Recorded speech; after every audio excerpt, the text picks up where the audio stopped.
Good morning guys. I hope you all are okay.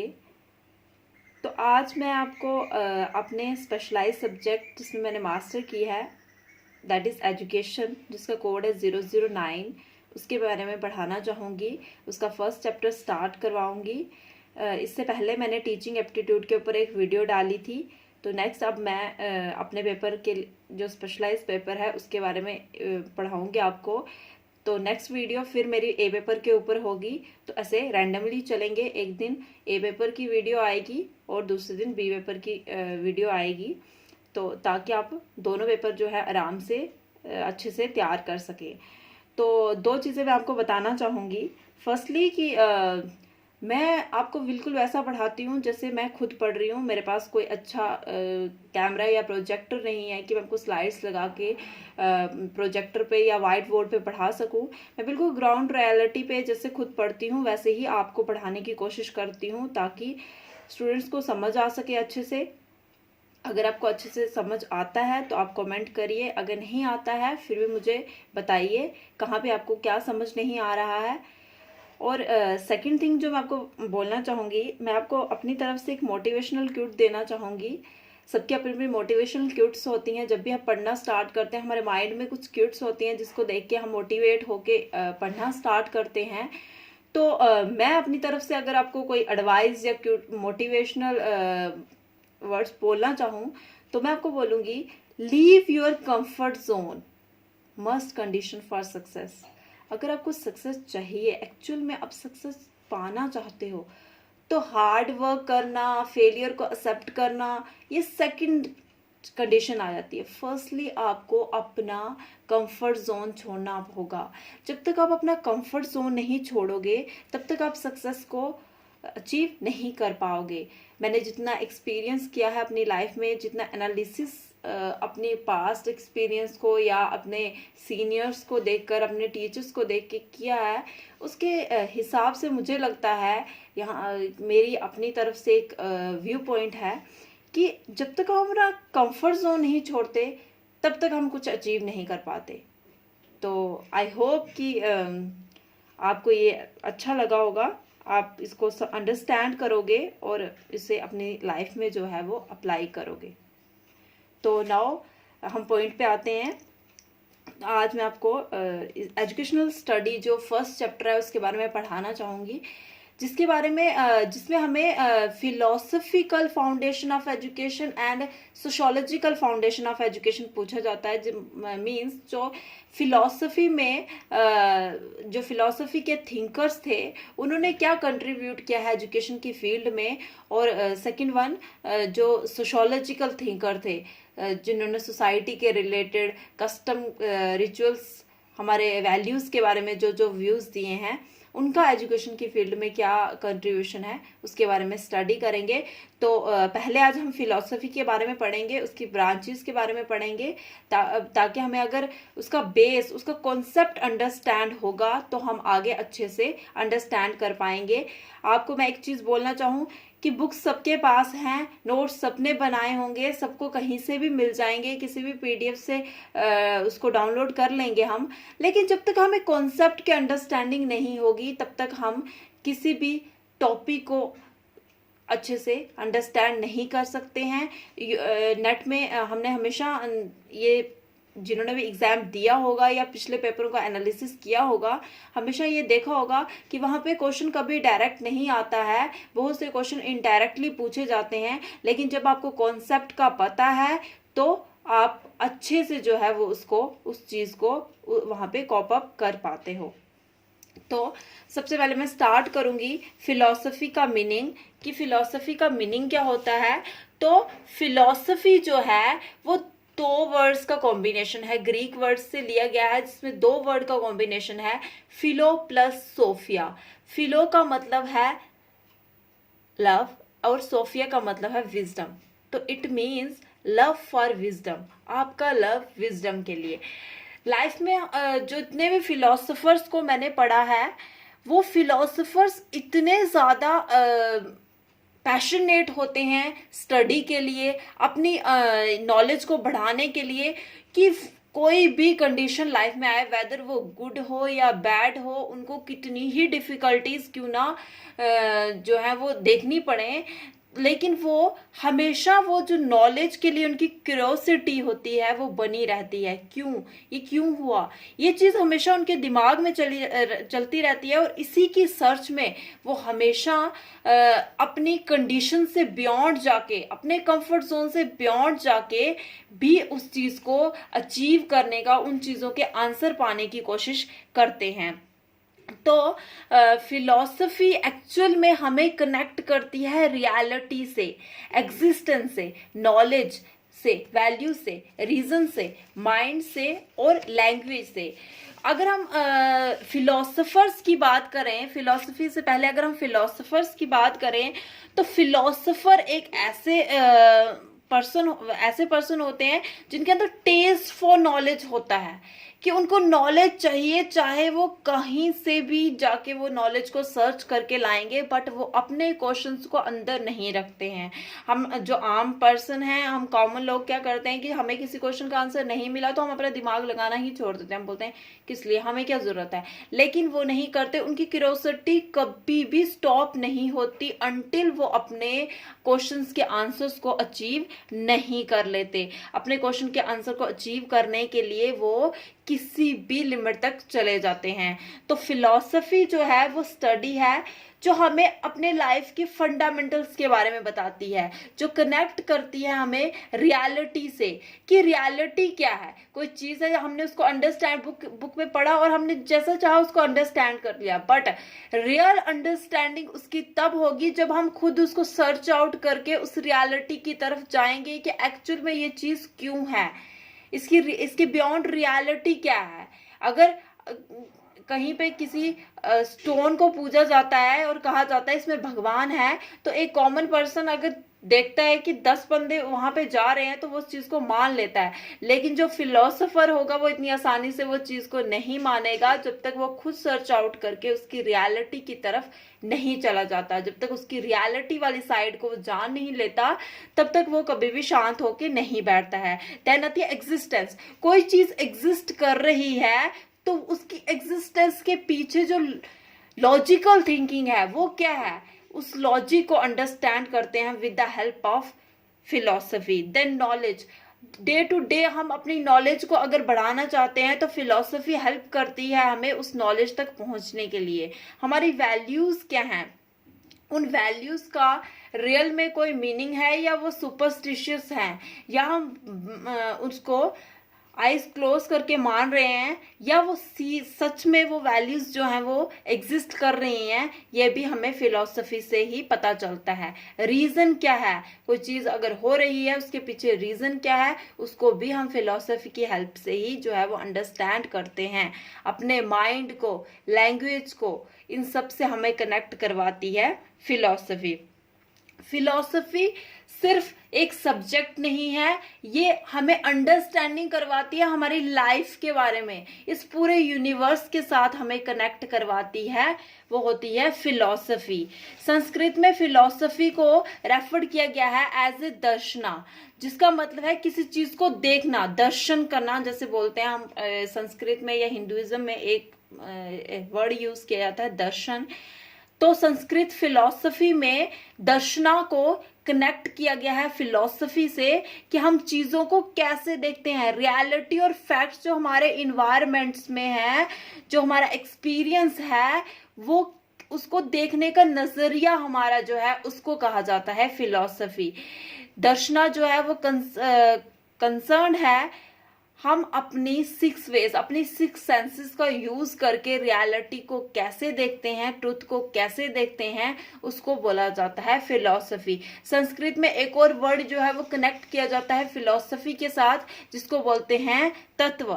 जो ये हमारे तत्व हैं, जैसे हमें बोला जाता है कि हम 5 तत्वों से बने हैं और उसी में विलीन हो जाना है हमें, वो जो तत्व हैं, रियलिटी है, उस रियलिटी को जो है वो हम अंडरस्टैंड करते हैं, हिंदुइज्म में ज़्यादा फिलॉसफी को कनेक्ट किया गया है, तो फिलॉसफी के साथ उसको कनेक्ट किया जाता है। इन शॉर्ट में हम बोल सकते हैं कि फिलॉसफी जो है वो एक ऐसी एक्विजिशन है जिससे हम नॉलेज को एक्वायर कर सकते हैं, एक ऐसा टूल है जो हमें हेल्प करता है नॉलेज को एक्वायर करने में।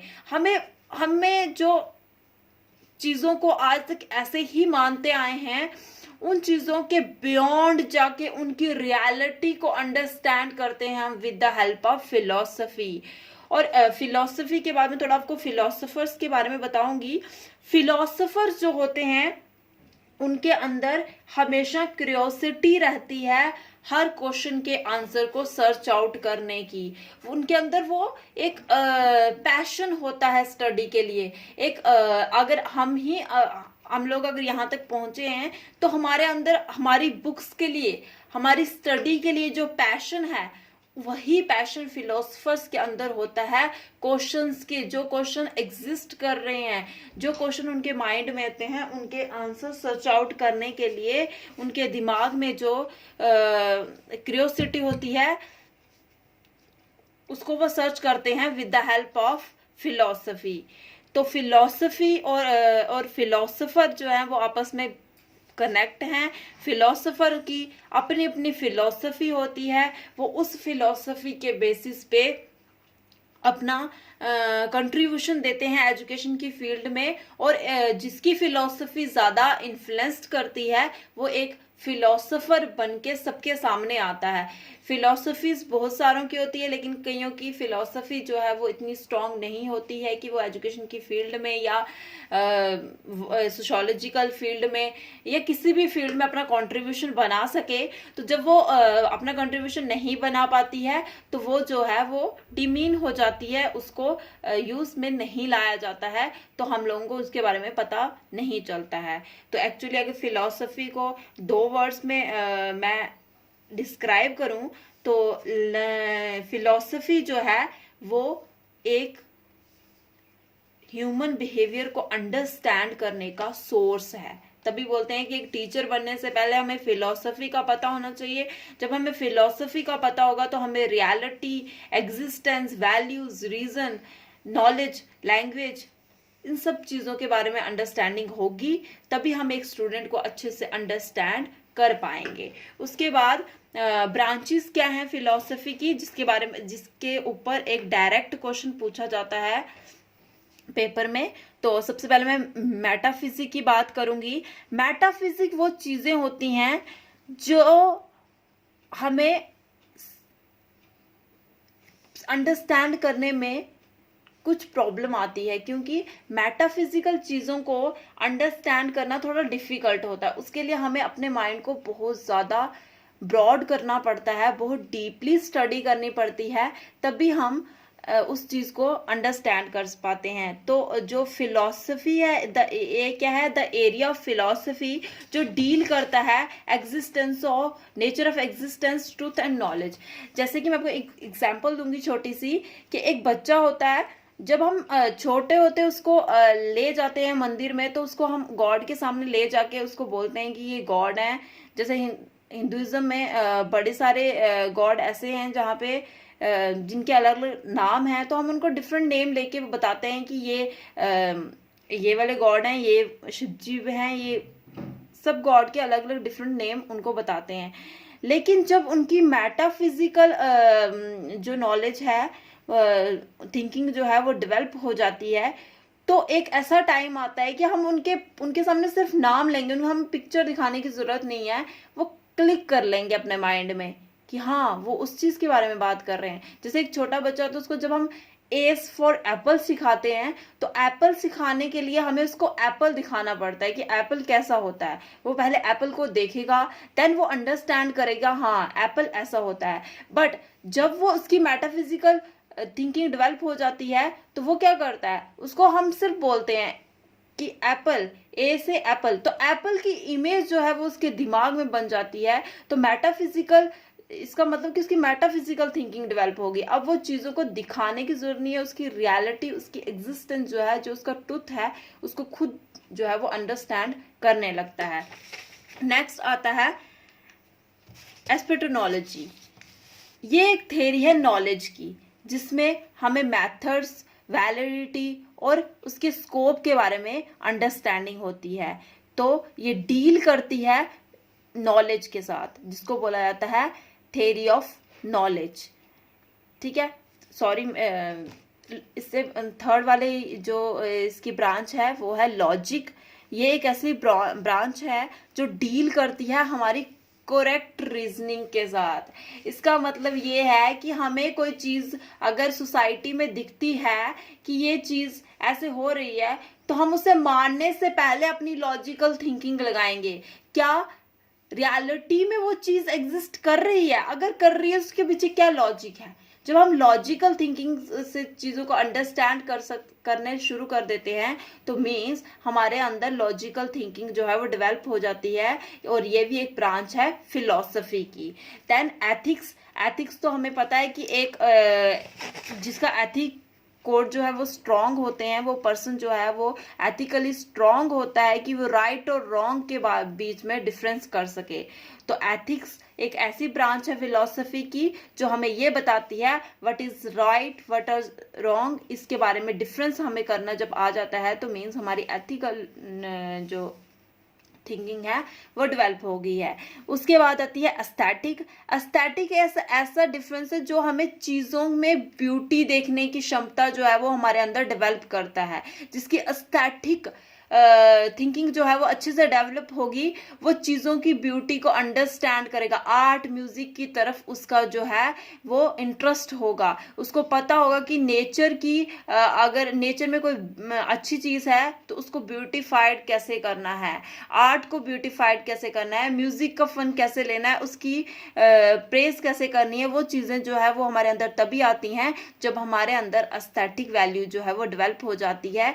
तो ये जो है 4 ब्रांचेस हैं इसकी, सॉरी 5 ब्रांचेस हैं फिलॉसफी की। फर्स्ट मेटाफिजिक, लॉजिक, एस्पेटोलॉजी, एथिक्स और एस्थेटिक।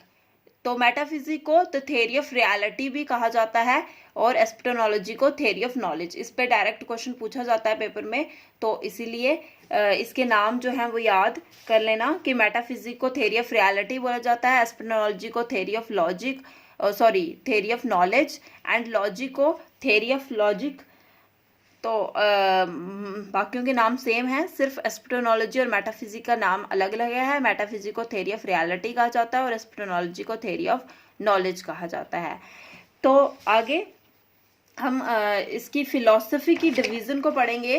फिलॉसफी की डिवीज़न जो है वो 2 पार्ट्स में, इसको 2 ट्रेडिशन में डिवाइड किया गया है। एक हमारी इंडियन फिलॉसफी है जिसमें हम वेदास, उपनिषद, सांख्य, योगा, इन फिलॉसफीज के बारे में पढ़ेंगे। और वेस्टर्न फिलॉसफी है। वेस्टर्न फिलॉसफी में जैसे मार्क्स की फिलॉसफी हो गई, प्लेटो की फिलॉसफी हो गई जिसको हम आइडियलिज्म कहते हैं, रियलिज्म, प्रैग्मेटिज्म, नेचुरलिज्म, ये सारी जो है वो वेस्टर्न फिलॉसफीज हैं। तो हम अपने पेपर के लिए इंडियन फिलॉसफी और वेस्टर्न फिलॉसफी दोनों फिलॉसफीज को अच्छे से अंडरस्टैंड करेंगे। तो ये हम आगे पढ़ेंगे, उससे पहले हम स्कोप पढ़ लेते हैं कि फिलॉसफी ऑफ एजुकेशन का स्कोप क्या है। सबसे पहले आते हैं इसकी एम और आइडल्स ऑफ एजुकेशन। एजुकेशन में जो फिलॉसफी है वो बहुत ही क्रूशियल रोल प्ले करती है। ये हमें बताती है कि एजुकेशन के एम और आइडल्स कैसे होंगे। एजुकेशन के एम और आइडल्स को अंडरस्टैंड करते हैं with the help of philosophy. जो फिलॉसफर्स हैं जिन्होंने इन्फ्लुएंशियल कंट्रीब्यूशन किया है in the field of education, तो उनके जो थिंकिंग है उसको हम आज के एजुकेशन सिस्टम में तभी ला सकते हैं जब हमें खुद अंडरस्टैंडिंग होगी कि उसकी फिलॉसफिकल फाउंडेशंस कैसी हैं। फिलॉसफिकल फाउंडेशन अंडरस्टैंड करने के लिए हमें थिंकर्स के दिए हुए एम और आइडल्स अच्छी तरह पता होने चाहिए। उनकी फिलॉसफी पढ़ने के बाद जो आइडल्स एम्स हमें अच्छे लगेंगे उनको हम फिलॉसफर थिंकर्स के उन एम और आइडल्स को हम अपनी एजुकेशन के फील्ड में ऐड ऑन करते हैं। Then the interpretation of human nature. जो फिलोसफिकल पिक्चर है ह्यूमन नेचर की, वो उसके फैक्ट्स जो उसे ह्यूमन साइंस से वारो किए हैं उसके बेसिस पे बनाई गई है। फिलोसफिकल पिक्चर जो ह्यूमन नेचर की है वो फैक्ट्स से बनाई गई है। वो फैक्ट्स उसने कहाँ से बारो किए हैं? ह्यूमन साइंस से। तो जो फिलोसफिकल पिक्चर है वो ब्रॉड वे में हम इंसान की जो biological, sociological, psychological, economical, anthropological ये जो बिहेवियर है उसके, उन सबको मिला के हम उसकी फिलोसफिकल पिक्चर बनाते हैं। फिलोसफिकल पिक्चर हम सिर्फ ये नहीं बनाते कि हमारी अपनी फिलोसफी क्या है, उसके बेसिस पे हम ये डिसाइड कर लेते हैं कि ह्यूमन बीइंग कैसा है। नहीं, हम उस चीज को डिसाइड करने के लिए उसकी सोशियोलॉजिकल सिस्टम को भी पढ़ेंगे, उसके बायोलॉजिकल सिस्टम को भी पढ़ेंगे, साइकोलॉजिकल सिस्टम को, इकोनॉमिकल सिस्टम को, उसकी कल्चरल सिस्टम को पढ़ के फिर हम उसकी फिलोसफिकल पिक्चर बनाते हैं। तो जो वो फिलोसफिकल पिक्चर जब एक टीचर जो है वो पढ़ेगा, उसको बच्चे की पूरी साइकोलॉजिकल, उसके ऑल राउंड जितनी भी प्रॉब्लम्स हैं उसकी नॉलेज होगी, तभी वो बच्चे से क्लासरूम में अच्छे से कोप अप कर पाएगा। Third one is educational values. Values जो है बच्चे की, एजुकेशनल वैल्यूज कैसी होनी चाहिए, जो हमें तभी पता चलेगा जब हम उसकी स्टडी थ्रू फिलॉसफी करेंगे। जब फिलॉसफिकली हमने बच्चे की स्टडी की होगी तो हमें अच्छे से अंडरस्टैंड होगा कि बच्चा जो है वो उसकी एजुकेशनल वैल्यूज कैसी होनी चाहिए। उसकी एजुकेशनल वैल्यूज को अंडरस्टैंड करने से पहले हमें उसके फिलॉसफिकल वैल्यूज अंडरस्टैंड करने पड़ेंगी, और फिलॉसफिकल वैल्यूज हम अंडरस्टैंड करते हैं with the help of philosophy. Then the theory of knowledge. Education जो है वो नॉलेज से बहुत ज़्यादा रिलेट करती है, लेकिन जो फिलॉसफी है वो हमें हेल्प करती है कि हम उन सोर्स का पता कर सकें, उन लिमिट्स का पता कर सकें, उन क्राइटेरियाज का पता कर सकें, जिससे वो नॉलेज जो है वो एजुकेशन की फील्ड में पहुंचेगी। तो एजुकेशन की फील्ड में नॉलेज को लाने के लिए हमें फिलॉसफी को पढ़ना पड़ेगा। फिलॉसफी से हमें उसके सोर्स पता चलेंगे, उसके क्राइटेरिया पता चलेंगे, उसके मीन पता चलेंगे, और उन मीन्स की हेल्प से हम जो है वो एजुकेशन को जो है अच्छे से प्रमोट कर पाएंगे, बच्चे को अच्छे से पढ़ा पाएंगे। अब स्कोप के बाद नेक्स्ट आता है कि फिलॉसफी और एजुकेशन के बीच में एक्चुअल में क्या रिलेशन एग्जिस्ट कर रहा है। फिलॉसफी एक अलग डिसिप्लिन है, एजुकेशन एक अलग डिसिप्लिन है, लेकिन एजुकेशन के सब्जेक्ट में फिलॉसफी में को क्यों डाला गया है, दो डिफरेंट सब्जेक्ट को इंटररिलेट क्यों किया गया है, उसके पीछे का रीजन जानना है, क्या रिलेशनशिप है दोनों के बीच में, उन दोनों चीजों को अंडरस्टैंड करेंगे हम with the help of their relationship. तो जो मेन एम है, जैसे हमें पता है कि एजुकेशन का मेन एम है all round development of person, कि इंसान की लाइफ की पूरी प्रमोशन करनी है, उसकी ऑल राउंड डेवलपमेंट करना है। लेकिन फिलॉसफी जो है पहले अंडरस्टैंडिंग करवाएगी कि इंसान की जिसकी आपने डेवलपमेंट करनी है उसकी लाइफ कैसी है, उसका नेचर कैसा है। जब हमें फिलॉसफी के थ्रू उसका नेचर, उसकी लाइफ की अंडरस्टैंडिंग होगी, देन ही हम एजुकेशन के थ्रू उस इंसान के ऑल राउंड डेवलपमेंट कर सकेंगे, उसकी लाइफ की प्रमोशन कर सकेंगे। उसके बाद philosophy provides a direction and education takes help from it. Philosophy हमें एक डायरेक्शन प्रोवाइड करती है और एजुकेशन हेल्प लेती है फिलॉसफी से, कि वो अगर एक टीचर बनता है उसको एजुकेशन फील्ड में जो भी प्रॉब्लम्स आती हैं उसको सॉर्ट आउट करने के लिए उसको फिलॉसफी की हेल्प लेनी पड़ेगी। क्योंकि जैसे मैंने आपको पहले बताया कि इंटरप्रिटेशन ऑफ ह्यूमन नेचर की इंटरप्रिटेशन हम फिलॉसफी के थ्रू ही करते हैं। फिलॉसफी कई एक साइड लेके इंसान की उसकी पिक्चर नहीं बताती है, बल्कि उसकी हर एक साइड को लेकर वो एक पिक्चर हमें बताती है कि इंसान की नेचर कैसे है, एक्चुअल में ह्यूमन नेचर कैसा है, वो हमें with the help of philosophy पता चलता है। Then philosophy deals with the end result and education with mean. जो फिलॉसफी है वो एंड रिजल्ट से डील करती है और एजुकेशन जो है वो इसके मीन प्रोडक्ट से डील करती है।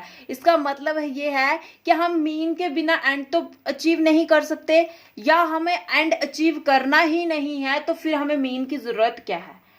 फिलॉसफी के थ्रू जो हम एंड, फिलॉसफी जो एक प्रोडक्ट है उस प्रोडक्ट को, उस रिजल्ट को अचीव करने के लिए हमें एजुकेशन की ज़रूरत पड़ती है। एजुकेशन एक ज़रिया है, एक मीडियम है, एक सोर्स है जिसके थ्रू हम जो है वो एजुकेशन को फिलॉसफिकल नेचर जो इंसान की है, जो उसकी इंटरप्रिटेशन है बच्चे की, उसको अचीव कर पाते हैं।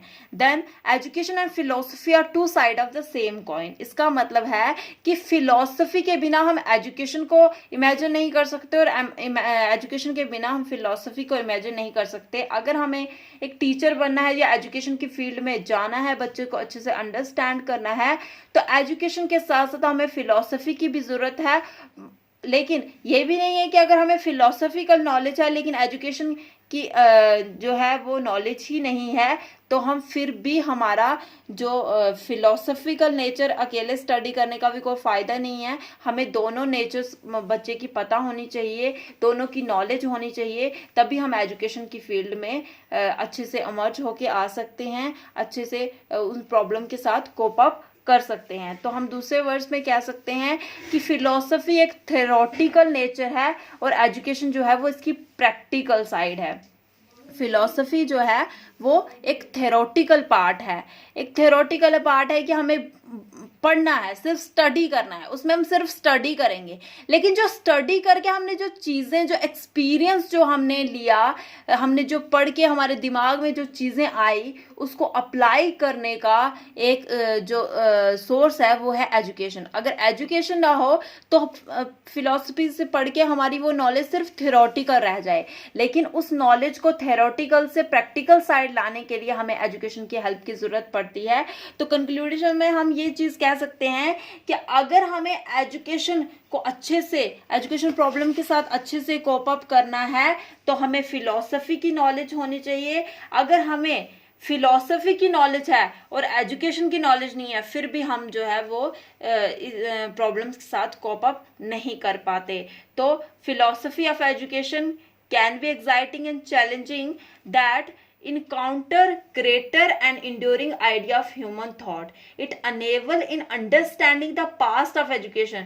यह हमें इस enable बनाती है कि हम education के past को understand कर सकें and to develop the kinds of perspective and intellectual tools that help in dealing with the educational problems. और उन tools को हम develop कर सकें जिनकी help से हम एजुकेशनल प्रॉब्लम्स को जो है उनको सॉर्ट आउट कर सकते हैं। आई होप आपको फिलॉसफी, उसकी ब्रांचेस और स्कोप अंडरस्टैंड हुआ होगा, अच्छे से समझ आया होगा, और फिलॉसफी और एजुकेशन के बीच में एक्चुअल में क्या रिलेशनशिप है वो आपको अच्छे से अंडरस्टैंड हुआ होगा। नेक्स्ट वीडियो में हम इंडियन फिलॉसफी के बारे में पढ़ेंगे, उसके स्कूल्स के बारे में पढ़ेंगे, उसके बारे में मैं आपको अच्छे से पढ़ाऊंगी। आई होप आपको अच्छे से अंडरस्टैंडिंग हो रही होगी। अगर आपको कोई प्रॉब्लम आ रही है तो आप मेरे को कमेंट करके इसके बारे में बता सकते हैं।